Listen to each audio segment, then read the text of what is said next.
Bismillahirrahmanirrahim. Alhamdulillahi rabbil alamin. Wassalatu wassalamu ala asyrafil anbiya'i wal mursalin Sayyidina Muhammadin wa ala alihi wa sahbihi ajma'in.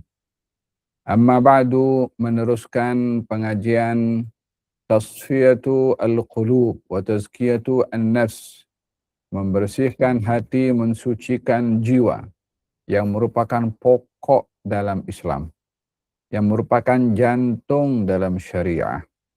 Tidak sempurna insan di dalam beribadah, melainkan ia memberikan fokus kepada tasfiyatul qulub wa tazkiyatun nufus, di dalam membersihkan hati dan juga mensucikan jiwa.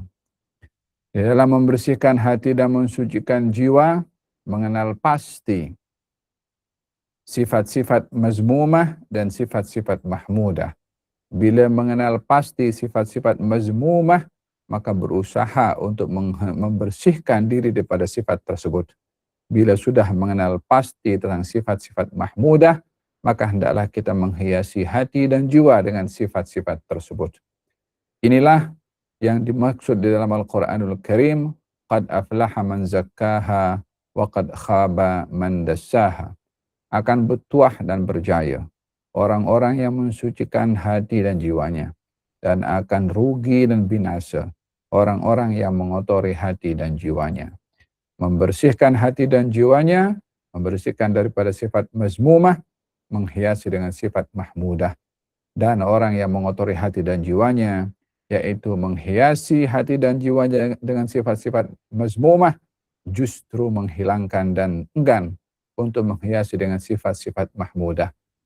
Allahumma ati nufusana taqwaha wa zakkiha anta khairu man zakkaha anta waliyuha wa maulaha. Wahai Allah yang mensucikan dan menghiasi hati, sucikanlah dan bersihkanlah hati dan jiwa kami, sesungguhnya Engkau Tuhan yang membersihkan, yang maha membersihkan dan mensucikan. Amin Allahumma amin. Dalam pembahasan ini Al-Imam Abdullah bin Ali Al-Haddad rahimahullah wa nafa'ana bihi wa bi'ulumi fid darain, amin, dalam kitabnya Adab Sulukul Murid, faslun wa idza anasta min nafsika ayyuhal muridu takasulan. Jika kamu, wahai hawa nafsu, mendapati pada diri kamu takasulan, malas, anit ta'at, dalam berbuat ketaatan, wa tathaqulan 'anil khairat, berat untuk melakukan kebaikan, faqudha ilaiha bizimamir raja, maka bimbinglah diri kamu, bimbinglah jiwa kamu, pimpinlah hati kamu dengan kendali raja, mengharap, yaitu antadhkura laha ma wa'adallahu bihi al-alamin bi ta'atihi min al-fawzil azim, mengingatkan kepada diri kamu apa yang disediakan oleh Allah bagi orang yang taat, berupa kejayaan yang agung, wan na'imil muqim, dan juga kenikmatan yang berterusan, war rahmatu war ridwan, rahmat dan juga redha, wal khulud fi fasihil jinan, juga diingatkan pada hati dan jiwa kamu bila menjaga ketaatan akan pahala kekal di syurga, wal izzi war rif'ah, diangkat darjat, wa syaraf al makanah, kedudukan menjadi tinggi, indahu subhanahu wa ta'ala wa inda ibadih, tinggi di sisi Allah, mulia di sisi hamba-hamba Allah. Wa idza ahsasta min nafsika mailan ila al mukhalafat, jika kamu wahai hati, jika kamu wahai jiwa, mendapati diri kamu cenderung untuk melakukan pelanggaran dan maksiat, au iltifatan ila sayyi'at, atau ingin menoleh, ingin melakukan kemaksiatan dan juga kejahatan, faruddaha anha bisautil khauf, maka hendaklah kamu tahan keinginan kamu itu dengan perasaan takut, wa huwa an tudzakkiraha wa ta'idhaha bima tawa'adallahu bihi man asahu minal hawani wal wabal, dengan mengingatkan kepada hati kamu, kepada jiwa kamu, apa yang dijanjikan oleh Allah berupa hukuman dan adab, wal khizyi wan nakal, dan penghinaan dari Allah, wat-tard wal hirman, dan juga dihalau oleh Allah, was-saghar wal khusran, hina serta rugi. Al-Imam Abdullah bin Al-Haddad memperbahaskan di antara sifat hati yang perlu ada kepada seseorang sebagai tazkiyah dan juga tasfiyah, yaitu al-khawfu war-raja, perasaan takut dan perasaan berharap. Kedua-duanya umpama saya pada seekor burung yang tidak mungkin boleh terbang melainkan dengan keduanya. Al-khawfu war-raja saling mengimbangi. Al-khawfu war-raja saling melengkapi. Al-khawfu war-raja saling memerlukan. Al-khawfu war-raja menjadikan seorang stable dalam kehidupannya. Dalam suka, dalam duka, dalam musibah, dalam nikmat, dalam senang, dalam susah. Ketika baginda Rasulullah sallallahu alaihi wa ala alihi wasallam menziarahi seorang anak muda yang sakit, kemudian ditanya oleh baginda Rasulullah, "Kaifa wajadta nafsak?" Bagaimana kamu dapati diri kamu saat ini? Katanya, saya takut dosa saya dan saya mengharap rahmat Tuhan saya. Nabi bersabda, tidak terhimpun dua perkara ini. Perasaan takut dan juga perasaan berharap. Melainkan Allah akan amankan ia daripada apa yang ia takutkan. Dan Allah akan berikan kepadanya apa yang ia harapkan. Dengan demikian, al-khawf war-raja tidak dapat dipisahkan satu daripada yang lain. Al-Imam Abdullah bin Al-Haddad menggunakan senjata raja, harapan, bila seseorang mendapati dirinya malas untuk beribadah. Baik itu ibadah yang wajib atau ibadah yang sunnah. Hendaklah seseorang memahami bahwasanya sifat malas adalah sifat yang merugikan bagi seseorang. Sifat yang hina dan tercela. Allah Subhanahu wa taala menjelaskan di dalam Al-Qur'anul Karim tentang golongan kaum munafikin yang melakukan salat, namun ketika dilakukannya dalam keadaan malas, Allah Subhanahu wa taala mencela perbuatan mereka. Hatta dalam keadaan mereka melakukan salat, hatta dalam keadaan mereka berzikir, bila dilakukannya dalam keadaan malas, ia akan menjadikan tidak berkualiti pada ibadat tersebut dan tidaklah berfaedah bila dilakukan dengan malas. Wa idza qamu ila sholati qamu kusala yura'una an-nasa wa la yadhkuruna Allah illa qalila. Mereka golongan kaum munafikin bila salat malas. Baginda Rasulullah berlindung kepada Allah daripada sifat malas. Allahumma inni a'udzubika minal hammi wal hazan wa a'udzubika minal ajzi wal kasal. Ya Allah, aku berlindung kepadamu minal ajzi, daripada lemah, wal kasal, daripada malas. Disebabkan oleh karena sifat malas pada ibadah akan merugikan kepada seseorang untuk meraih pahala ibadah. Coba bayangkan dalam kehidupan kita ini, dalam kita belajar sebagai seorang pelajar, bila kita malas, resiko pada pembelajaran kita gagal. Resiko pada nilai kita fail. Mungkin banyak C-nya atau D, ataupun tidak sampai kepada E. Maka dalam exam kita dapati kadang-kadang kelas agama cuti. Karena dalam keadaan exam orang nak fokus nak belajar. Apa tujuannya? Supaya rajin, supaya dia mendapat nilai yang bagus. Bila seseorang malas dalam bekerja, maka dia tidak akan mendapatkan rezeki. Bila seorang malas dalam berbisnis, maka dia tidak akan mendapatkan customer. Jadi sifat malas ini merugikan seseorang pada pembelajarannya jika dia seorang pelajar. Sifat malas ini boleh merugikan seseorang dalam perniagaannya bila dia berniaga. Dan sifat malas ini boleh merugikan seseorang daripada mendapatkan pahala ibadah jika ia malas beribadah. Kata Imam Abdullah bin Al-Haddad, jika pada diri kamu ada sifat malas, hendaklah kamu paksa diri kamu untuk beribadah dengan raja, dengan berharap. Apa makna berharap? Yakni diingatkan kepada diri sendiri, kalau kamu malas, kamu rugi. Kalau kamu malas, kamu gagal. Kalau kamu malas, kamu kehilangan nikmat surga. Kalau kamu malas, kamu tidak mendapatkan nikmat yang kekal abadi.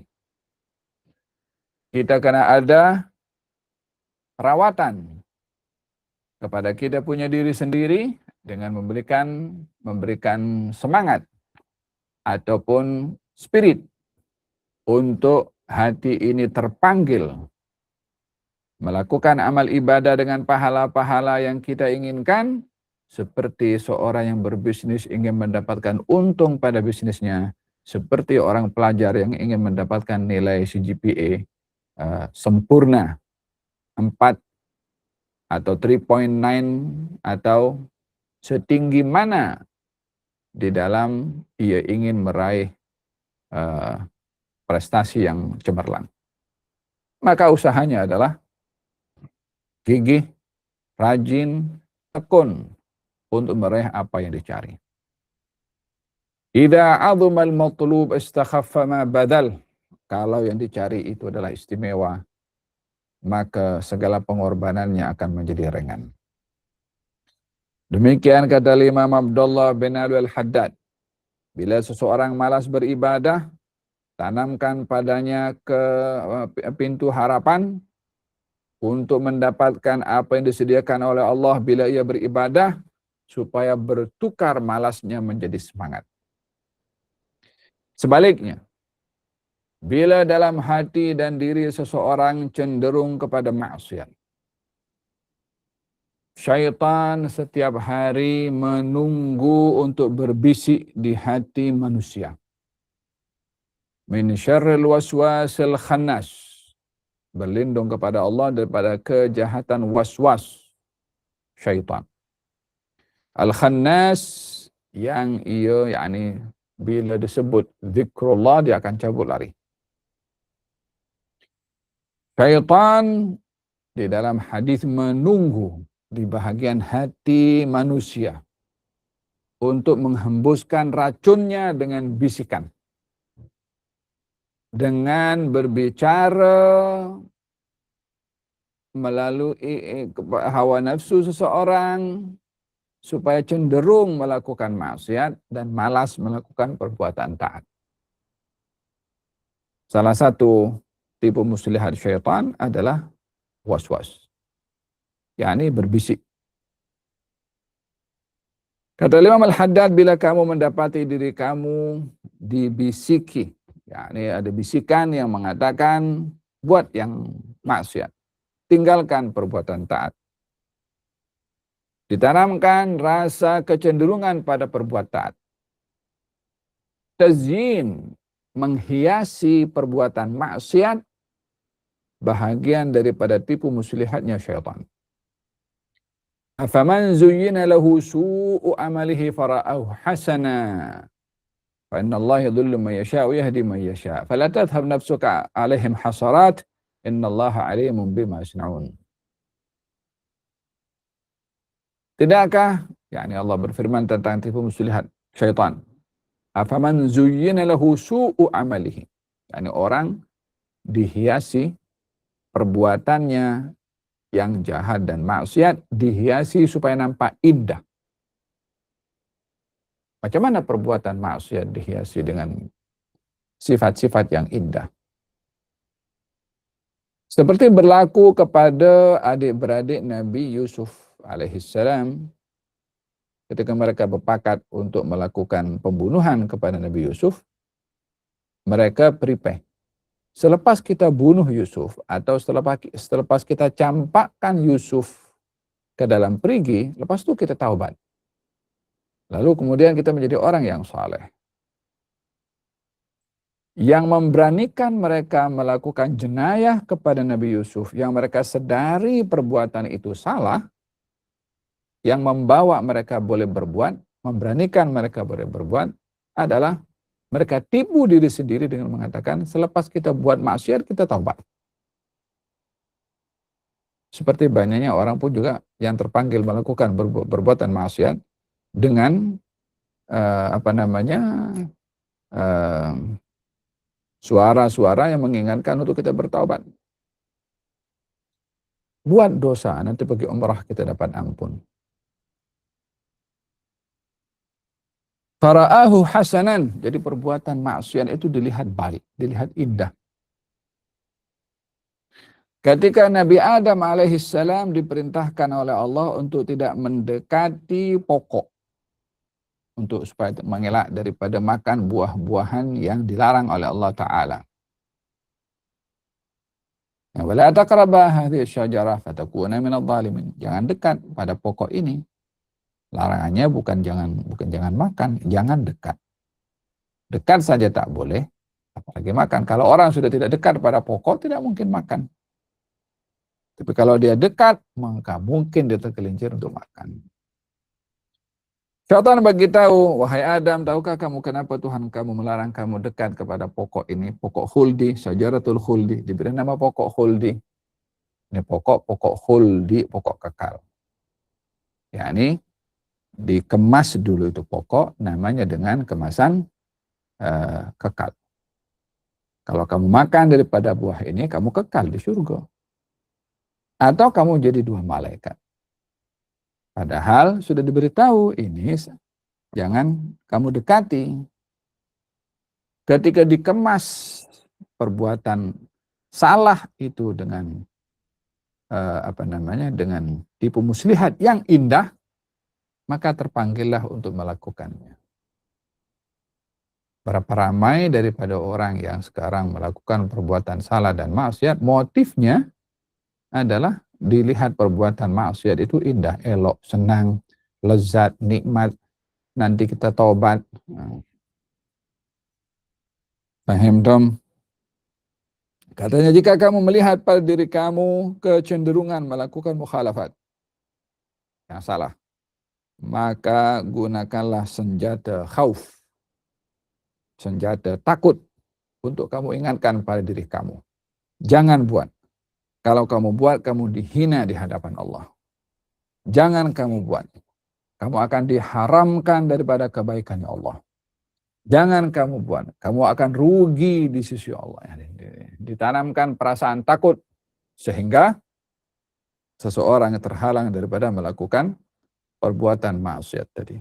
Seperti mana yang pertama ditanamkan perasaan berharap untuk berbuat ketaatan, yang kedua ditanamkan perasaan takut untuk terhenti daripada melakukan perbuatan maksiat. Demikian berlaku kepada dalam Sahih Al-Bukhari. Baginda Rasulullah SAW menceritakan tentang 3 orang bermusafir. Lalu kemudian mereka berehat di sebuah gua. Tanpa disadari berlaku pada batu di atas gunung yang jatuh dan menutup mulut gua. Sehingga mereka bertiga tidak dapat keluar daripada gua tersebut. Maka mereka masing-masing mengedepankan doa kepada Allah agar supaya batu ini dapat bergerak dan mereka boleh selamat keluar. Satu berdoa melalui amal baktinya pada orang tuanya. Kalau amal bakti aku pada orang tua engkau terima, maka keluarkanlah kami daripada keadaan ini. Bergerak itu batu namun belum boleh keluar. Yang satu berdoa dengan kejujuran dan amanahnya kepada anak buahnya. Anak buahnya bekerja, kemudian sebelum gaji itu diambil, dia pergi dan gaji itu disimpan oleh majikan, dikembangkan sampai banyak. Ketika orang gaji itu datang meminta gajinya, diberikan semua modal dan hasil daripada gaji yang sudah dibisniskan oleh majikan itu. Katanya kalau perbuatan ini engkau terima sebagai amal baik, keluarkanlah kami daripada masalah ini. Maka batu bergerak, belum boleh keluar. Yang ketiga berdoa, ya Allah, aku didatangi oleh seorang perempuan yang meminta hutang. Aku beri dengan syarat dia menyerahkan kehormatannya kepada aku. Dalam keadaan terpaksa ia menyetujui. Sehingga ketika perbuatan itu akan dilakukan, perempuan itu mengatakan, ittaqillah wa la tafuddal khatim illa bihaqqih. Takutlah kamu kepada Allah atas perbuatan kamu ini. Janganlah kamu melakukan perbuatan yang haram sementara kamu boleh melakukan dengan cara yang halal.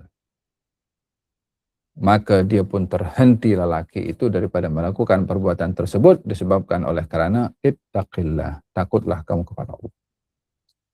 Maka katanya, ya Allah, jika perbuatan aku meninggalkan maksiat ini engkau terima sebagai amal perbuatan taat, keluarkanlah kami daripada keadaan ini. Terbuka batu tersebut dan semua boleh keluar dengan selamat disebabkan oleh karena salah satu daripada mereka bertiga berdoa dengan perasaan takutnya kepada Allah Subhanahu wa taala. Ada berkenaan dengan seseorang yang berada dalam keadaan malas beribadah atau kecenderungan melakukan maksiat. Kata Imam Abdullah bin Abdul Haddad, wa iyyaka wal wuqu' fi ma waqa'a fihi ba'd asy-syatihin min al-istihanati bi sya'nil jannati wan nar.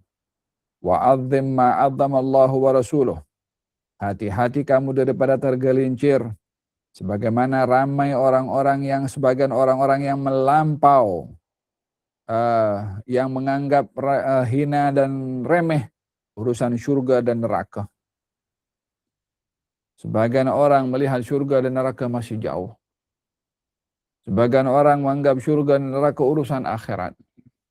Sehingga dianggap ia satu hal yang remeh, yang rendah, yang kecil, dan kurang diberi perhatian. Sehingga menganggap remeh ini memberanikan dia untuk malas beribadah ataupun berani melakukan maksiat.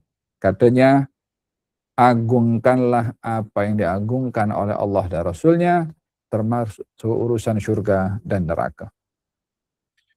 Wa'amal lillahi li'annahu rabbuku anta abduhu was'alhu an yudkhilaka jannatah wa an yu'idhaka min narihi bifadlihi wa rahmatih. Beramallah kamu semata-mata Allah adalah Tuhan kamu dan kamu hamba kepada Dia. Dan mintalah kepada Dia untuk memasukkan kamu ke syurga dan menjauhkan kamu daripada api neraka.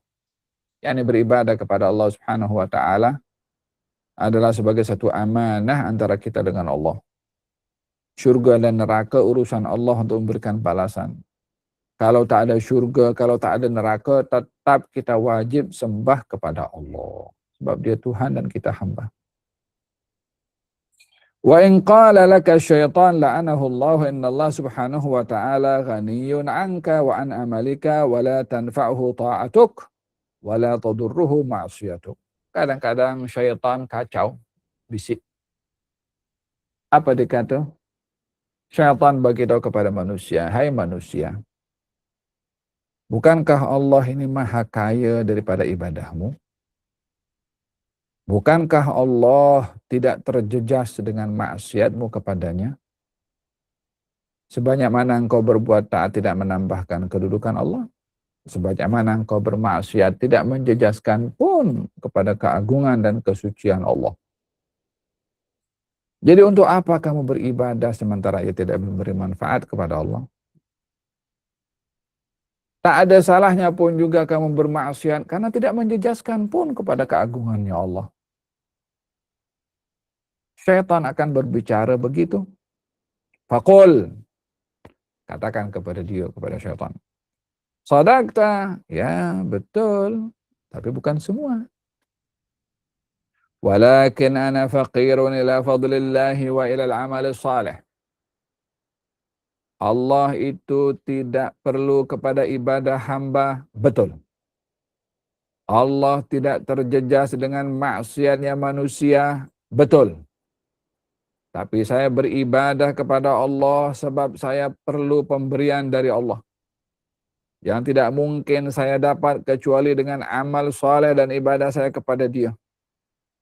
Kenapa mesti saya haramkan diri saya untuk mendapatkan pemberian daripada Allah yang boleh saya dapat melalui ibadah? Allah memang tak perlu, tapi saya perlu pemberiannya. Kalau Allah tak perlu kepada ibadah saya perlu pemberian daripada Allah melalui ibadah saya kepada Allah. Kalau Allah tak terjejah dengan maksiat saya takut dengan adabnya Allah kalau saya bermaksiat kepada Allah Ta'ala. Jadi permasalahannya bukan pada Allah tapi pada kita. Naam, wa ta'atu tanfa'uni wal ma'siyatu tadurruni. Pada hakikatnya taat itu memberi manfaat kepada saya. Maksiat membawa mudarat kepada saya. Man amila salihan fali nafsih. Siapa orang berbuat baik kembali kepada dirinya. Wa man asa'a fa'alaiha. Yang berbuat jahat maka dia akan tanggung resiko hukumannya. Ya ibadi, innama hiya a'malukum uhsiha lakum. Wahai hambaku, semua amal perbuatan yang kamu lakukan, aku catat dan aku balas. Fa'in wajadta khairan falyahmad, faman wajada khairan falyahmadillah. Siapa di antara kamu yang mendapati amal perbuatannya baik dengan diberi pahala oleh Allah, pujilah Allah dan syukur. Man wajada khaira dzalika fala yalumanna illa nafsah. Kalau ini dapat diperbuat yang tak baik, jangan salahkan sesiapa kecuali dirinya sendiri. Adapun Allah tak terjejas. Dengan ibadah seseorang tidak bertambah agung, dengan maksiat semua manusia pun tidak berkurang kedudukan kemuliaan Allah Subhanahu wa taala. Bidzalika akhbarani Rabbi fi kitabil aziz ala lisani rasulih sallallahu alaihi wasallam. Fa in qala laka, jika syaitan berkata kepada kamu, ini sekarang gambaran Imam Abdullah bin Al-Haddad menggambarkan kepada kita campur tangan syaitan dalam mengganggu. Memang pun kerjanya dia mengganggu, menyesatkan orang. Wala tattabi'u khutuwati syaitan. Jangan kamu mengikuti langkah-langkah syaitan. Fa in qala laka, jika syaitan berkata kepada kamu, in kunta sa'idan indallahi fa innaka la mahala tasiru ilal jannah. Sawa'an kunta ta'i'an aw 'asiyan. Katanya, syaitan berkata, bisik. Apa dikata? Ya fulan, kamu ini masa di perut ibu kamu sudah dicatat nasib kamu. Rezeki dicatat, amal dicatat, nasib pun juga dicatat, umur pun dicatat. Kalau kamu dicatat oleh Allah sebagai orang yang bahagia dan masuk surga, apa saja kamu buat taat atau maksiat, tetap yang akan berlaku apa yang dicatat oleh Allah. Secara logik, betul juga ya. Tak ada syaitan betul. Mesti ada maksud yang tak betul pada syaitan. Kemudian wa in kunta syaqiyan indahu fasawfa tasiru ila an-nar wa in kunta muti'an. Tapi kalau dicatat oleh Allah Subhanahu wa taala sebagai orang yang celaka, kamu sampai sujud sampai hitam kamu punya dahi tetap masuk neraka juga.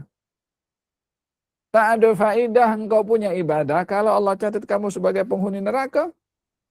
Jadi untuk apa kamu beribadah kalau pada akhirnya catatan yang akan berlaku kepada kamu, apa yang dicatat oleh Allah, yaitu dicatat sebagai ahli neraka. Dengan begitu perbuatan kamu tak berkesan kepada apa yang sudah dicatat. Jika dicatat sebagai penghuni surga, taat atau maksiat, kamu tetap ahli surga. Kalau dicatat sebagai ahli neraka, taat atau maksiat, tetap kamu masuk dalam neraka. Sebab yang akan terjadi apa yang dicatat. Syaitan kata macam tu. Dengan berdalil lagi syaitan.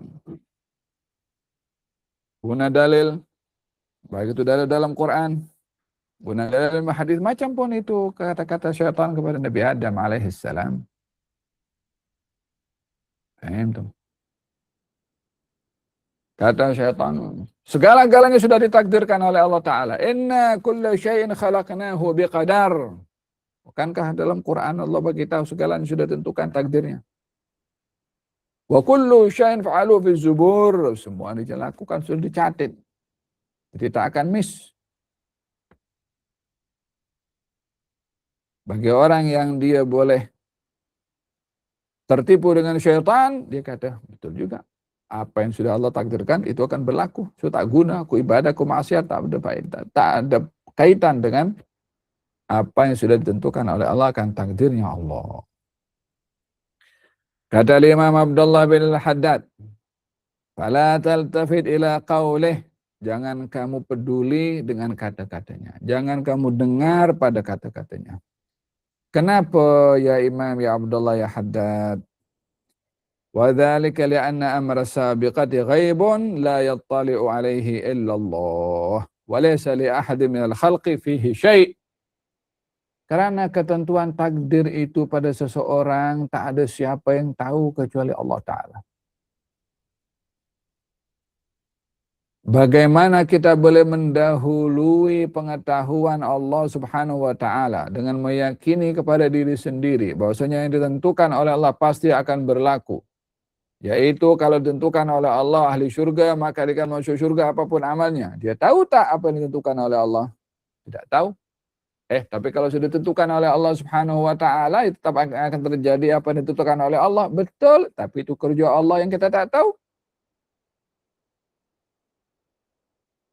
Tugas kita adalah beramal.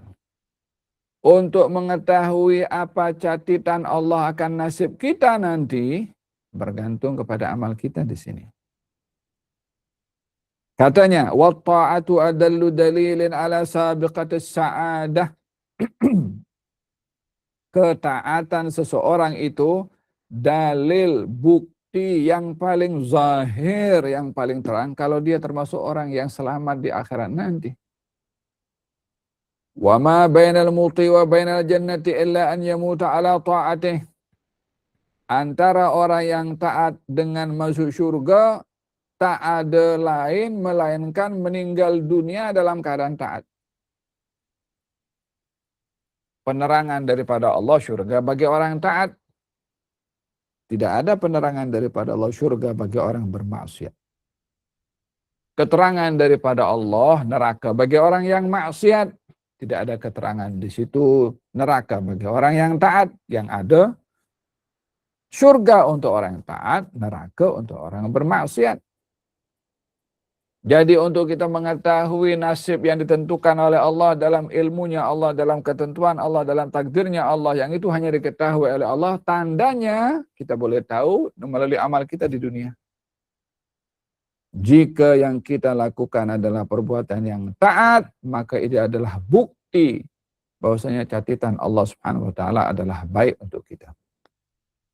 Wal ma'siyatu adallu dalilin ala sabiqatis syaqa.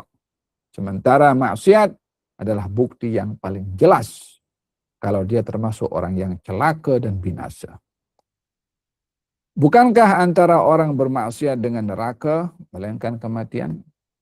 yakni antara orang bermaksiat dan neraka. Apa? Mati.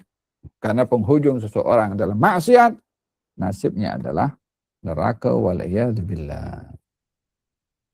Dan ini beberapa isu yang perlu diperhati kepada seorang murid yang ingin menjaga hati dan jiwanya. Yang pertama, memastikan sifat harapan sebagai pemberi spirit kepada hati dan jiwa melakukan ketaatan. Yang kedua, senjata takut untuk menekan kepada hati dan jiwa daripada melakukan perbuatan maksiat dan pelanggaran. Yang ketiga, hendaklah tidak menganggap remeh akan hal surga dan neraka, karena kedua-duanya diagungkan oleh Allah Subhanahu wa Ta'ala bagi mereka yang termasuk penghuninya dengan taat pada surga dan juga penghuni neraka dengan maksiat. Yang keempat, jangan tertipu dengan syaitan yang mengganggu manusia untuk melakukan perbuatan maksiat dengan dihiasi maksiat itu dengan berbagai macam hiasan semata-mata untuk menarik manusia berbuat maksiat.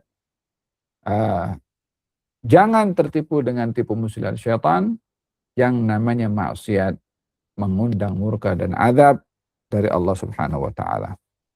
Moga-moga pasal ini memberikan kepada kita penerangan bagaimana kita berinteraksi dengan hati dan jiwa kita bila malas beribadah, bila ingin melakukan maksiat, dan bila ada gangguan daripada syaitan tentang ketentuan-ketentuan yang ditentukan oleh Allah, kita tahu bagaimana berinteraksi dengan tipu muslihat syaitan. Moga-moga Allah Subhanahu wa taala berkati majelis kita, diberikan oleh Allah hidayah dan taufik, dilindungi oleh Allah daripada tipu muslihat syaitan, dan moga-moga terpanggil untuk melakukan ketaatan dan juga kebaikan dan ibadah. Amin Allahumma amin. Allahumma ya man wafaq ahlal khair lil khair wa وفقنا للخير وأعنا عليه. اللهم لا تحرمنا خير ما عندك لشر ما عندنا.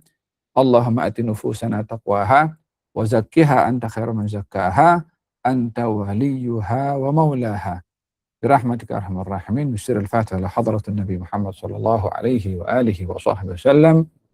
الفاتحة. بسم الله الرحمن الرحيم. مالك يوم الدين إياك نعبد وإياك نستعين اهدنا الصراط المستقيم صراط الذين أنعمت عليهم غير المغضوب عليهم ولا الضالين آمين. ربنا تقبل منا إنك أنت السميع العليم. تب علينا إنك أنت التواب الرحيم.